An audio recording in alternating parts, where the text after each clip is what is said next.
오늘 우리가 살펴볼 사도신경은 성도가 서로 교통하는 것과 입니다. 제가 지난 시간에 말씀드렸다시피 이걸 좀 잘 이해해야 돼요.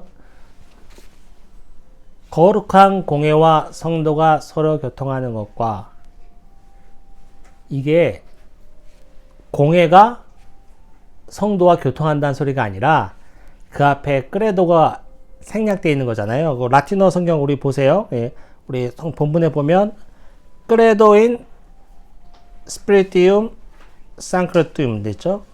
이 크레도가 계속 붙어 있는 거야. 그래서 나는 믿는다, 거룩한 공회를 믿는다. 그리고 나는 믿는다, 성도가 교통하는 것을 믿는다. 이렇게 나가는 거예요. 계속.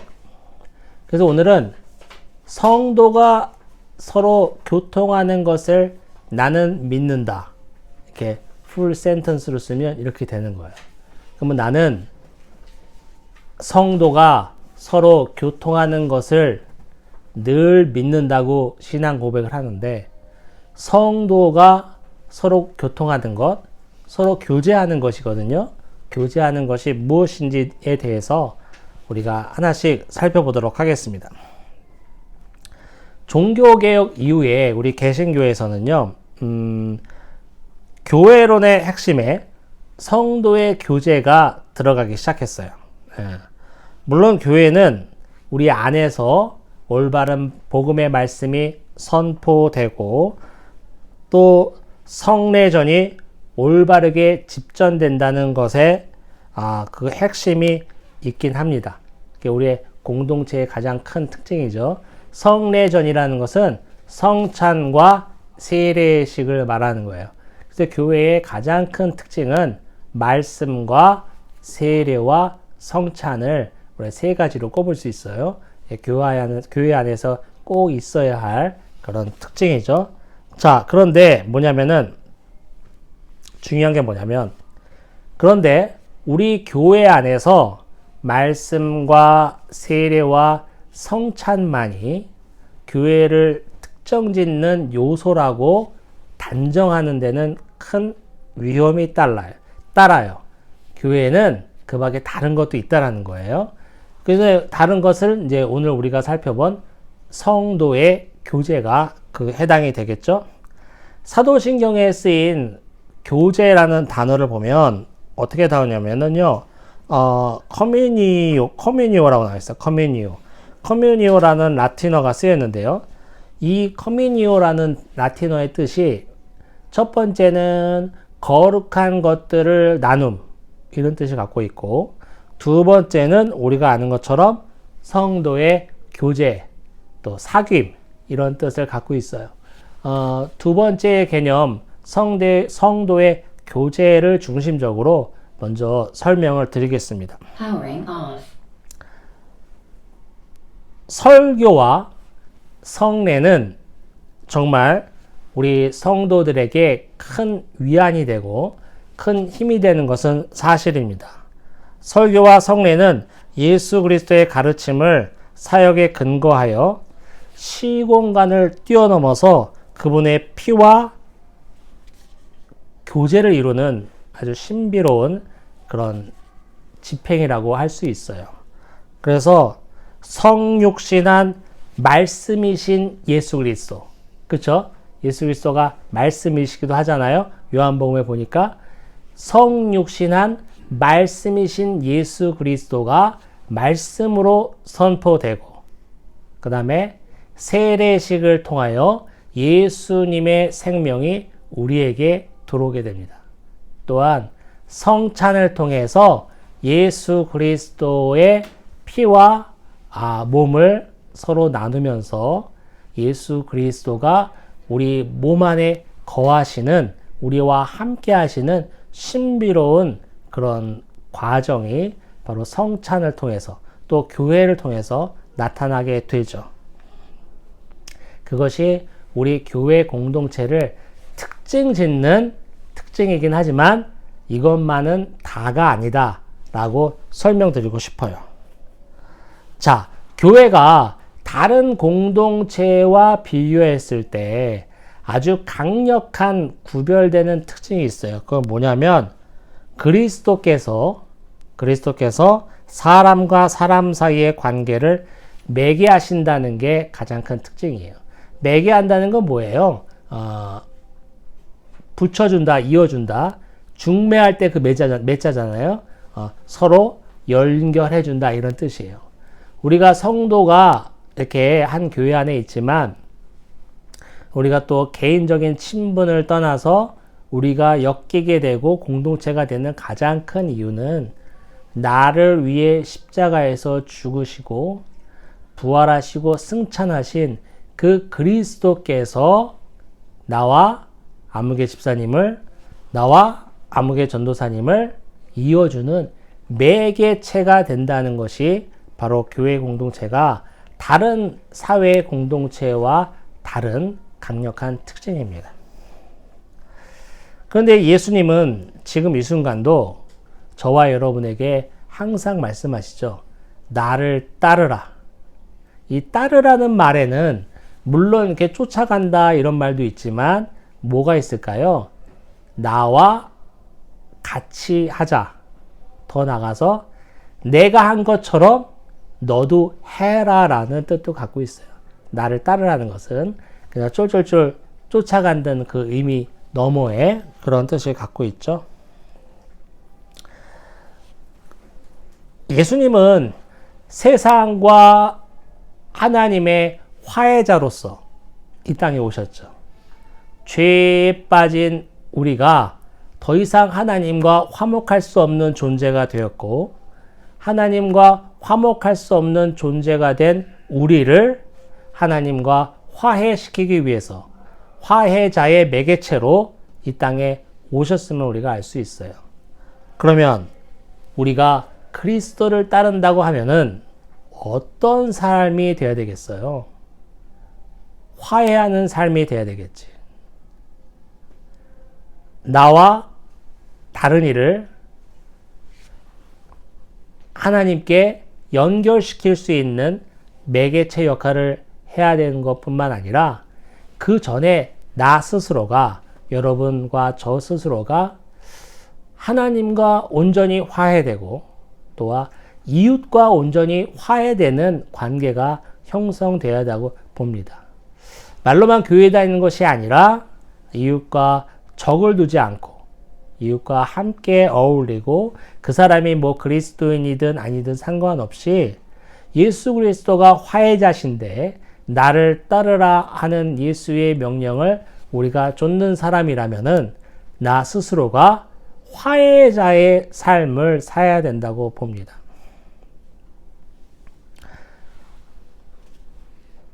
이 화해자의 역할을 할 때는 중요한 게 있어요. 세상의 보통 공동체는 공동체의 목표가 있고 또 개인의 목표가 있어요.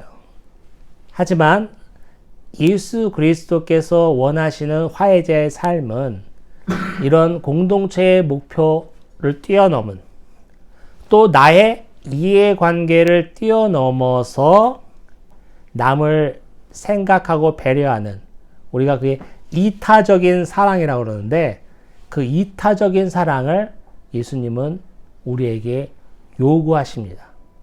그냥 말로만 하는 것이 아니라 내가 희생하고 내가 조금 뒤로 밀려나가면서까지도 남을 배려할 수 있는 그 이타적인 사랑을 예수님은 요구하고 계신다는 것을 우리가 알 수 있어요. 종교개혁자 루터는 이렇게 말했습니다. 제가 한번 읽어볼게요. 믿음으로 하나님과 수직적 교제의 관계에 들어간 그리스도인은 개인의 이해관계를 떠나서 이타적인 사랑으로 타자와 남을 말하는 거죠. 이웃과 수평적 교제 관계에 들어가게 되었다라고 말하고 있습니다. 우리가 많이 듣는 비유 있잖아요. 하나님 사랑, 나와 하나님의 사랑의 수직적 관계고 이웃 사랑하는 것이 좌우로 펼쳐진 수평적 관계이기 때문에 십자가를 이룬다. 이런 비유 많이 하는데 루터가 이런 말을 했군요. 거기에 대해서 이렇게 많이 비유가 나간 거군요. 근데 공동체라는 개념을 생각해 보세요. 우리가 함께 어울려서 동고동락하고 함께 즐거움을 나누는 공동체라는 개념은 참 그 의미가 참 아름답고 좋아요. 아름답고 좋은데 이 세상에서의 공동체는 그렇지 못한 경우가 참 많이 있어요. 심지어 우리 교회의 공동체도 그렇습니다. 왜냐하면 이 공동체가 형성되고 공동체의 구성원들이 늘어날수록 행정이 가입되게 돼 있어요. 몇 사람 안 모일 때는 뭐 3, 4사람, 5-6사람 모일 때는 서로 의견을 모으기도 쉽고 의견을 모아서 이렇게 추진하기도 쉬운데 이게 50명 되고 100명 되고 1000명 되면 서로 자신의 의견을 나누거나 의견을 취합하기가 정말 어려워집니다.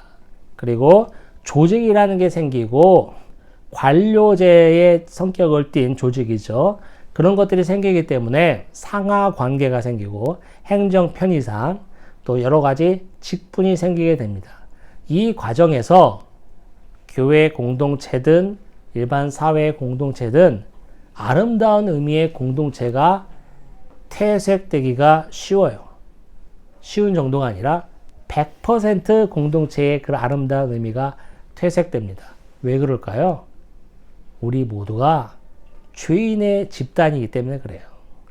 죄를 안고 있는 저와 여러분이기 때문에 아무리 교회에서 모인다고 해도 심지어는 뭐 장로님들만 모인다고 해도 심지어는 목사님들만 모인다고 해도 그 안에 파탄이 일어나는 거예요. 그 안에 나눔이 생기는 겁니다. 분리가 생기는 거예요. 파가 생기는 거예요. 이 땅에 어느 조직이나 그런 문제가 없는 조직은 하나도 없습니다. 여러분 그런 이상을 갖고 계신 않겠죠? 그런 조직은, 그런 공동체는 이 땅 가운데 한 군데도 없어요. 생각을 해보세요. 내가 낳은 자식들과 내가 이룬 우리 가족 공동체에도 그렇게 분란이 일어나고 그렇게 싸움이 일어나거늘 다른 사람과 모인 공동체가 아름답기만을 바란다는 것은 어불성설이죠. 있을 수 없는 일이에요. 우리 공동체를 위협하는 그 죄의 모습을 2가지를 설명드리겠습니다. 그럼 우리 공동체를 무너뜨리는 죄의 모습이 뭐가 있을까? 첫 번째는 뭐냐면요. 죄는요, 우리 인간이 근본적으로 관계적인 사람이라는 것을 간과하게 만들어요. 그래서 신앙을 공동체로부터 분리시키려고 합니다. 이게 죄의 속성이에요. 뭐냐면 우리 인간은 사회적 동물이란 말 많이 하잖아요. 맞습니다. 서로 관계를 이루면서 살아갈 수밖에 없는 공동체인데 우리 인간은 누구나 홀로 이 땅 가운데 떨어진 존재가 아니죠. 어떠한 관계망 속에서 우리는 살아가게 되어 있습니다. 가족 관계망도 그렇고 학교 관계망도 그렇고 직장 관계망도 그렇고 교회도 마찬가지고 이런 여러 관계망 속에서 살 수밖에 없는 존재인데요. 죄는 이 관계망 속에서 있는 우리가 그 관계 속에서 제대로 살지 못하게 만든다는 거예요. 어떠한 다툼이 일어나게 한다든지 아니면 심지어는 이런 사람도 있어요. 나는 조직도 필요 없다. 관계도 필요 없다. 나 혼자 신앙생활하면 잘 됐지. 내가 뭐 집사님들하고 어울릴 일이 뭐가 있냐. 내가 구역 모임에 갈 이유가 뭐가 있냐. 나 혼자 하나님 바르게 믿고 바르게 섬기면 됐지. 이런 마음도 사실은 죄의 속성이에요. 죄가 유혹하는 마음이라는 거예요. 여러분, 우리 신앙의 가장 근본적인 교리를 다룬 사도신경 안에도 성도의 교제를 나는 믿습니다라고 매 주일마다 암송합니다. 그런데 나만 신앙생활 잘하면 됐지. 나 집사님이라고 안 어울릴래. 아유, 걔네 싫어. 나 교회 갈 필요도 없을 것 같아. 나 혼자 예배 드리고 그러면 됐지. 이 말은 자신이 뭘 믿는지도 모르면서 하는 소리예요. 날마다 예배 시간 전에 성도의 교제를 나는 믿습니다라고 고백해놓고서 나 혼자만 잘하면 됐지. 이거는 말이 안 되는 행동이잖아요. 저와 여러분 누구나 우리는 독단적인 존재가 아닙니다. 나와 상관이 없는 다른 사람들이 마치 C줄과 날줄로 엮어놓은 그 관계망 속에 우리가 털을 잡고 사는 거예요. 독불장군은 있을 수 없습니다. 두 번째, 죄가 우리 공동체를 무너뜨리는 방법은 뭐냐면요. 죄는 함께 삶을 나누고 복음의 가치를 공유하는 공동체의 일원일지라도 각자의 고유성을 존중받아야 된다는 사실을 흐리게 만듭니다. 이게 중요한 말이네요. 뭐죠? 우리가 믿음의 공동체를 갖고 있고 그리스도교 교회 공동체를 갖고 있어요. 이 안에서 같이 신앙생활을 하며 같이 서로 교제하고 있어요. 그래, 다 좋아요. 좋은데 우리는 다 공동체잖니? 우리는 함께 어울리는 교회 식구잖니? 하면서 각자의 개성을 무시하는 경우가 생긴다는 거예요. 이것이 또 공동체를 와해시키는 죄라는 것을 또 말하고 있습니다. 맞아요. 저와 여러분은 서로 다른 존재잖아요. 모든 것도 다르고, 살아온 것도 다르고, 어디 학교 다닌 것도 다르고, 무슨 일을 했던 것도 다르고, 또 누구는 결혼을 했고, 누구는 결혼하지 못했고, 누구는 자식이 있고, 누구는 자식이 없고, 다 달라요. 다 다른 이런 사람들을, 우리는 하나의 공동체니까 다 같이 합시다라는 그런 취지 아래 각자의 개성을 무시해서는 안 된다는 거예요. 그래서 우리 구성원들 하나하나, 오히려 성령의 역사는, 여러분, 성령의 역사는 이 다양성을 존중하는 역사라고 볼 수 있어요. 성령 안에서 우리가 하나 된다는 것은 그냥 우리가 김일성 주체 사상처럼 딱 그 어느 사상으로 하나 된다는 것이 아니라 각자가 다 다름을 인정하면서 그 안에 또 통일성을 추구해 나가는 것이 성령의 역사, 우리를 하나되게 만드는, 우리 지난 시간에 배웠잖아요. 성령의 역사 중에 뭐가 있었어요? 우리를 하나되게 만드는 그 역사가 있었잖아요. 하나되게 만드는 그 역사가 바로 우리의 다양성과 다양성을 존중한 가운데 통일성을 만들어 나가는 과정이 아닌가 싶습니다. 이렇듯 우리 교회가, 이건 또 교회뿐만 아니라 다른 데도 마찬가지예요. 공동체가 무너지기 쉬운 그 둘째 요인은 각각의 개성을 존중하지 못하는 데서 또 공동체가 무너질 수 있다. 이게 더 쉽게 나가면 뭐가 되냐면요. 하나로 다 통일해야 돼. 하나로 또 봐야 되는데 강조한 나머지 집단주의가 될 수 있어요. 집단주의. 하나의 목표만 강조한 나머지. 더 나가서는 각자의 자유를 자의적이든 타의적이든 인정하지 못하게 함으로써 전체주의에 빠지게 되는 그 오류를 교회도 또 다른 공동체도 할 수 있다는 게 또 두 번째 의미입니다. 우리 각 개인은요, 공동체 안에서, 우리 공동체 있잖아요. 이런 공동체 안에서 존중받을 때 자아 존중감이 올라가고, 또 공동체 안에서 내가 하나의 역할을 감당하고 있다라는 사실을 깨달을 때 또 자아와 존중감이 올라간다고 하네요. 그거는 교회뿐만 아니라 다른 데도 마찬가지라고 생각해요. 우리가 공동체에 속하다 그러면은 그냥 쉽게 말하면 이름만 올려놓은 공동체 구성원이라면 그런 마음까지 느끼기는 어렵겠죠. 내가 공동체로부터 존중을 받고 있고, 또 나 또한 공동체를 위해서 하나의 역할을 하고 있다라는 인식이 생긴다면 그 사람의 공동체의 참여율은 되게 올라갈 것이고, 또 그 사람의 또 자아 존중감도 매우 커지겠죠. 여러분은 공동체에서 어떤 느낌을 받고 있습니까? 존중받는 느낌을 받고 있는지, 아니면 나를 무시하는 공동체에 있는지, 또한 여러분은 그 공동체를 위해서 무슨 일을 감당하고 있습니까? 아무것도 안 하고 그냥 시계추처럼 왔다 갔다만 하는지, 아니면 내가 또 특별한 어떤 크고 작던 간에 역할을 감당하고 있는지 생각해 보셨으면 좋겠어요. 아까 교제라는 커뮤니오라는 뜻의 성도의 교제를 살펴보았다면, 이번에는 거룩한 것들을 나눔, 이런 뜻도 있다고 그랬잖아요. 교제 가운데, 뜻 가운데. 그것을 한번 살펴보도록 하겠습니다. 우리는 예수 그리스도를부터 거룩한 것을 받았어요. 그게 뭐죠? 우리에게 구원이 일어나게 된 선물이죠. 그러면 성도의 교제의 뜻의 가운데 거룩한 것들을 나눔이라는 뜻도 있다고 그랬는데, 여러분, 우리는 어떤 것들을 나누고 있습니까?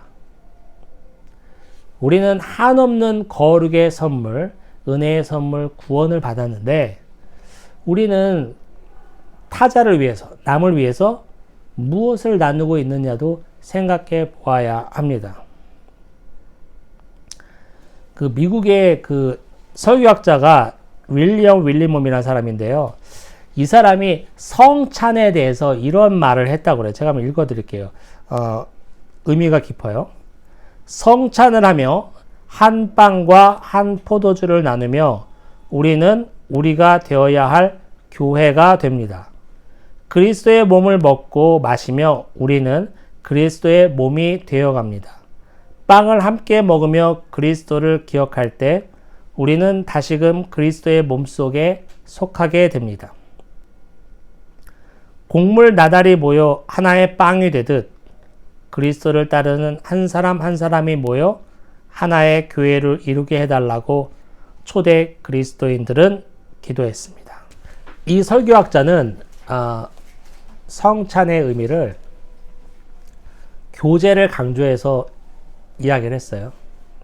물론 성찬이라는 것은 우리가 전통적으로 알고 있는 것처럼 예수님의 몸과 피를 나눔으로써 나를 위해 십자가에서 죽으신 예수 그리스도를 기억하고 기념하는 행위가 성찬인데, 이분은 한 빵을 나누고 한 포도주를 나눈다는 그 개념을 교제로 확장을 해서 곡물 한 알 한 알이 한 빵을 만들듯이 예수 그리스도의 살과 피를 나눈 한 사람 한 사람의 성도가 모여서 교회가 된다라고 초대 교인들은, 초대 그리스도인들은 그렇게 믿었다라고 말을 하는 거잖아요.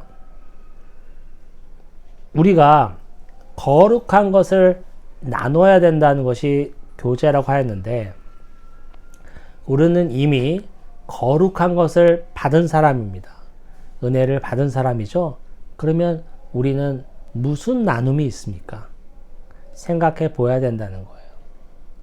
성도의 교제라는 것은 성도끼리 교제하며 서로 위로하며 격려하며 하나의 몸이 되는 중요한 뜻도 있지만, 우리가 간과하지 말아야 할 뜻은 뭐죠? 거룩한 것을 나눌 때 우리가 성도의 교제가 일어난다고 볼 수 있어요. 제가 웬만하면 예화를 들지 않는데, 저 예화를 한번, 이거 좋은 것 같아서 예화를 들어볼게요. 3세기에 순교자 라우렌티우스라는 사람이 있었다고 그래요. 근데 이 사람이 섬기는 교회가 엄청 재물이 많다라는 소문이 그때 당시에 황제 발레리아누스에게 들렸어요. 그래서 황제가 그 교회가 그렇게 재물이 많다고? 안 되겠구만. 그래서 가서 딱 어느 날 황제가 명령을 내렸습니다. 그 교회에 있는 재물들을 다 로마 황제에게 바치라. 근데 이 라우렌티우스는 교회를 이끌어가면서 정말 구제와 선교에 힘썼다고 그래요. 황제가 교회의 재산을 다 내어놓으라고 명령할 때 이미 교회에는 소문과 맞지 않게 별로 재물이 남지 않았어요. 그래서 라우렌티우스는 황제가 교회 재산 다 갖고 오라고 명령한 그 명령에 교회의 가난한 성도들 또 아픈 병자들을 다 오라고 해서 황제 명령을 받은 사자 앞에 가난한 자들과 또 아픈 자들을 다 모아놨대요. 그러니까 황제가 그 얘기를 듣고 너무 괘씸해서 이 라우렌티우스를 당장 화형에 처했다고 합니다. 라우렌티우스는 죽어가면서 재판장에서 이런 말을 했다고 합니다. 황제가 우리 교회의 가장 소중한 보물들을 다 내어놓으라 했기에 우리 교회가 그동안 살폈던 병자와 가난한 자들을 내어놓았는데 뭐가 잘못됐단 말인가? 라는 말을 하면서 그 사람이 이제 화형으로 죽어갔다고 합니다. 교회는 너무나 끈끈한 공동체이면 분명해요. 저도 평생 교회 생활을 했지만 교회 공동체는 정말 끈끈해. 정말 친하기도 하고 정말 서로를 위해서 애도 많이 쓰고 어떻게든 도와주려고 정말 노력도 많이 하고 정말 좋아요. 반면에 너무 끈끈하고 친밀한 교제권을 갖고 있기 때문에 탈도 많이 납니다. 탈도 많이 나. 김 집사 그렇게 안 봤더니만 어떻게 나한테 그럴 수 있어? 내가 그동안 어떻게 했는데? 이런 말이 당장에 튀어나오는 게 바로 교회예요.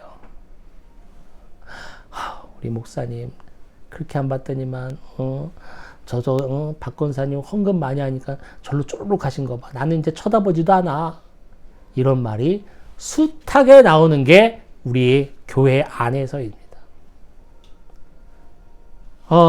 그래서 교회에서는요, 내부인들끼리 끼리끼리를 조심하셔야 돼. 우리 교회는 뭐 몇 명 되지도 않으니까 뭐 아직까지는 염려가 별로 없는데, 각자가 다 끼리끼리예요? 더 괜찮아. 차라리 그게 나아. 여러분, 조금 규모 있으면 얼마나 친한 그룹들이 많아요. 그 내부인들끼리 끼리끼리 얼마나 친해요. 또 그들이 또 겉으로 보기에도 또 선하고 아름다워 보인다? 또 교회도 열심히 섬겨. 뭐 봉사라면 봉사 열심히 하고 뭐 하라면 뭐 하고 잘해 아주. 그런데 그들끼리 끼리끼리야. 내부인들끼리 끼리끼리는 교회를 좀먹는 아주 위험한 벌레인데 뭐가 있냐면요. 타자를 받아들이지 않아요. 새로 들어온 일원을 환영하지 않습니다. 겉으로는 환영하지. 왜냐하면 그들은 겉으로 보기에는 너무나 은혜스러운 집사님, 권사님들이니까. 장로님들이니까. 하지만 자기가 이루어 놓은 그 하나의 끼리끼리에는 새로운 성도가 들어오는 것을 환영하지 않습니다. 저들이 들어오게끔 마음의 문도 열지 않을 뿐더러 들어오고 싶어하는 모습이 보이면 철저히 문을 닫아버리는 게 바로 교회 안에서의 끼리끼리의 모습이에요. 오늘은 성도의 교제를 살펴봤어요. 성도의 교제란 정말 성도와 성도끼리 같은 믿음을 공유한 성도끼리 모든 것을 나누며 아픔을 나누며 기쁨을 나누는 한 몸이 되는 교제와 더불어 거룩한 것을 나눌 수 있는 것이 성도의 교제라는 것을 말씀드렸습니다. 우리 그루터기 교회는 저와 여러분은 어떻게 거룩한 것을 나누시겠습니까? 뭘 할 수 있으시겠습니까? 생각해 보시면서 아무리 작은 것도 좋으니까 나눌 수 있는 성도의 교제가 일어나기를 주님의 이름으로 축원합니다. 아멘.